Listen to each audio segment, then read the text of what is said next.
వి gold trusted gold buyers మీరు తాకట్టు పెట్టిన బంగారాన్ని విడిపించి ఈ రోజు ఉన్న మార్కెట్ ధరకు కొనబడను.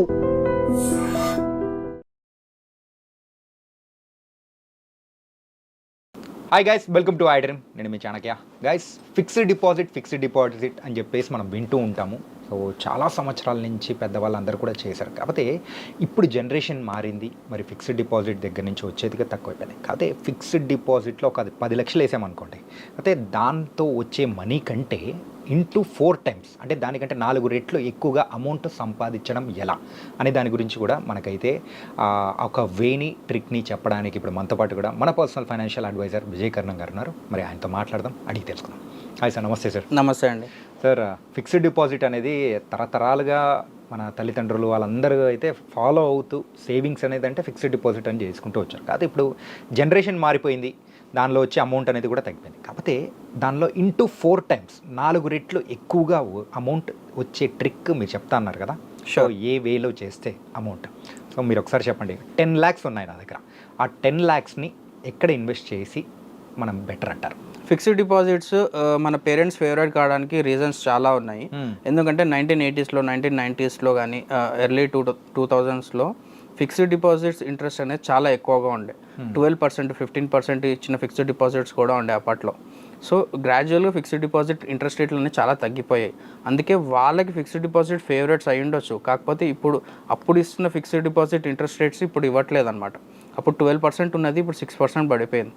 సో 12% ఉన్నప్పుడు వాళ్ళకి ఎవ్రీ 7 years కానీ ఎవ్రీ 5 years కానీ అంటే ఇట్లా చాలా తొందరగా వాళ్ళకి అమౌంట్ పెరుగుతుంది అన్నట్లు కనిపిస్తుండే అనమాట. ఎవ్రీ 7 years ఎవ్రీ 10 years వాళ్ళకి పెరుగుతుండే అమౌంట్ నిజంగా. కానీ ఇప్పుడు ఆ సిచ్యువేషన్ లేదనమాట. అందుకే మనకి ఇప్పుడు ఫిక్స్డ్ డిపాజిట్ కంటే బయటికి రావడం will be the best option. మనం సేఫ్ అనుకుంటున్నాం, కానీ సేఫ్ అనే ఒక ముసుగులో ఇన్ఫ్లేషన్ మనం తినేస్తుంది. సో ఇన్ఫ్లేషన్ 6% ఉన్నప్పుడు మనకు ఫిక్స్డ్ డిపాజిట్లో 7% రిటర్న్స్ ఇచ్చినా, 6.5% రిటర్న్స్ ఇచ్చినా, అది నెట్ మన రిటర్న్స్ చూసుకుంటే దట్ విల్ బి ద 0, లేకపోతే 0.5% అడిషనల్గా ఉంటుంది. సో దీనికి మనకు ఆల్టర్నేటివ్ మ్యూచువల్ ఫండ్స్లో SWP మెథడ్లో మనం యూజ్ చేసుకుంటే డెఫినెట్గా ఫిక్స్డ్ డిపాజిట్లో మనకు వచ్చిన దానికంటే చాలా ఎక్కువ రిటర్న్స్ వచ్చే ఛాన్సెస్ ఉన్నాయి.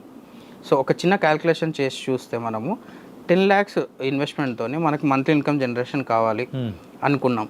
10 lakhs తోని మంత్లీ ఇన్కమ్ జనరేషన్ చేసుకోవాలి. అండ్ ఒక 10 years మనం వదిలిపెట్టినాం, అట్లీస్ట్ ఒక 5 years మనం వదిలిపెట్టగలిగితే మనకి చాలా ఎక్కువ రిటర్న్స్ వచ్చే ఛాన్సెస్ ఉన్నాయి. ఎందుకు 5 years మనం వదిలిపెట్టాలనేది నేను చెప్తున్నానంటే, 10 lakhs మనం 5 years వదిలిపెట్టగలిగితే ఆ 10 lakhs కాస్త 20 lakhs అవుతుంది. ఎందుకు అంటే ఈ 5 years పీరియడ్లో మనకు వచ్చే ఇంట్రెస్ట్ ఏదైతుందో అది అక్యుములేట్ అవుతూ కాంపౌండింగ్ అవుతూ మనకు మెయిన్ పెట్టే 10 lakhs కాస్త 20 lakhs అవుతుంది. అప్పుడు దాని నుంచి మనం విత్డ్రాల్ చేసుకుంటే మనకు డెఫినెట్గా ఎక్కువ రిటర్న్స్ వస్తాయి.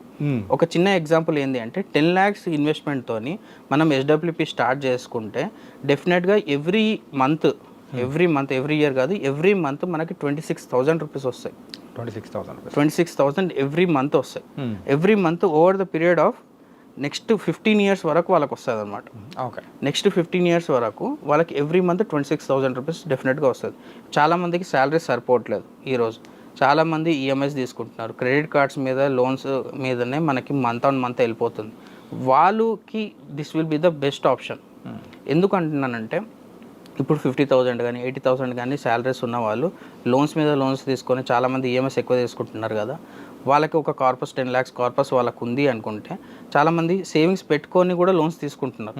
సో వాళ్ళకి నేను చెప్పే సజెషన్ ఏంటి అంటే, ఫస్ట్ మీరు లోన్స్ క్లియర్ చేసుకోండి. లోన్స్ హైయెస్ట్ ఇంట్రెస్ట్ రేట్ ఉన్న లోన్స్ క్లియర్ చేసుకోండి. అండ్ అడిషనల్గా ఉన్న లోన్స్కి ఇట్లాంటి వాటి SWP యూజ్ చేసుకొని వాళ్ళు లోన్స్ క్లియర్ చేసుకోగలిగితే డెఫినెట్గా దాని నుంచి వచ్చే ఇంట్రెస్ట్ ఏదైతే మనకి డిఫరెన్స్ అమౌంట్ ఏదైతే ఉంటుందో అది మీద అవుతుంది అనమాట.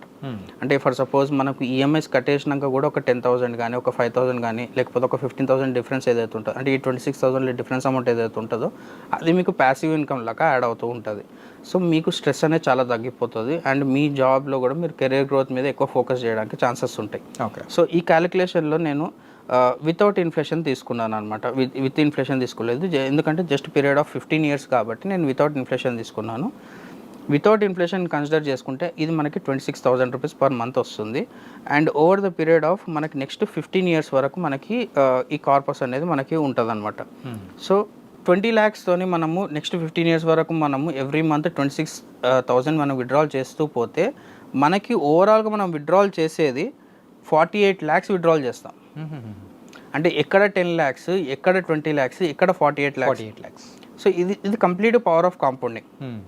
సో చాలామంది ఏమనుకుంటారు, ఫిక్స్డ్ డిపాజిట్లో మనం ఈరోజు 10 లక్షలు పెట్టినాము అంటే దాని మీద ఇంట్రెస్ట్ తీసుకుంటున్నామంటే 10 years తర్వాత 10 లక్షలే ఉంటుంది.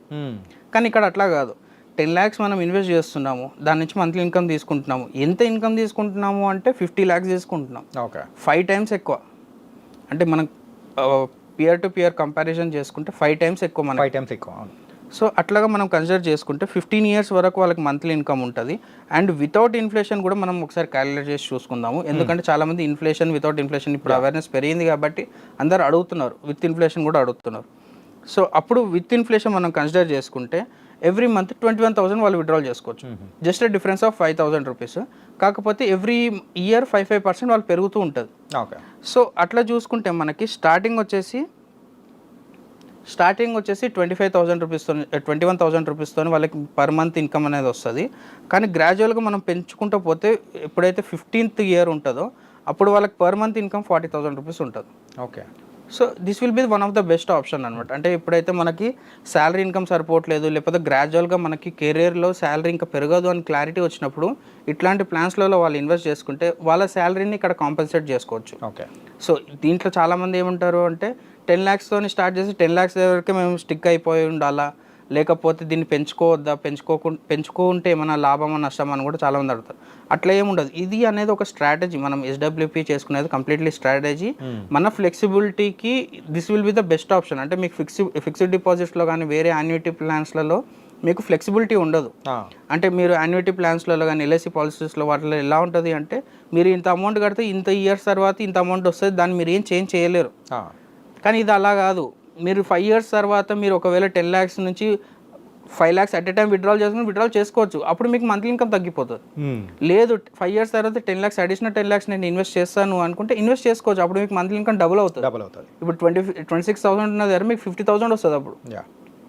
అట్లా అంటే మీకు కంప్లీట్ ఫ్రీ హ్యాండ్ ఇస్తుంది అనమాట మ్యూచువల్ ఫండ్స్ అనేది. అందుకే mutual funds will be the best option for the passive income. Okay అన్నట్టు సార్ ఏంటంటే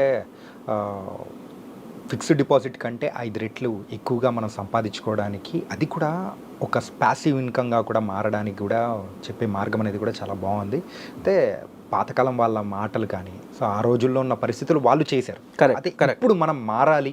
సో మనం ఎక్కడ పెడితే మనకు ఎక్కువగా డబ్బులు వస్తుందో అనేది కూడా చూసుకుంటే మీరు చెప్పిన ఈ మార్గం ఏదైతే ఉందో చాలా బాగుంది అండ్ చాలా మంచి సజెషన్ అనేది కూడా ఇచ్చారు. So it's very very informative. Thank you so much. Thank you అండి. And don't forget to subscribe to iDream. And for more videos, please subscribe to iDream. Please subscribe to iDream. Please subscribe iDream. And please subscribe to iDream. For more videos, subscribe to iDream. please like, share and subscribe to the channel. Congratulations, iDream. Subscribe to iDream. Subscribe to iDream. So subscribe to iDream Media. iDream ki iDream team andarki huge congratulations. Please subscribe iDream Media. Please subscribe to iDream. Subscribe iDream. Please subscribe to iDream. iDream అంటే నా కళల channel subscribe చేసుకున్న నోరు తిరుగుతలేదు, మీరైతే గంట గుర్తు కొట్టండి. For more such videos, please subscribe to iDream.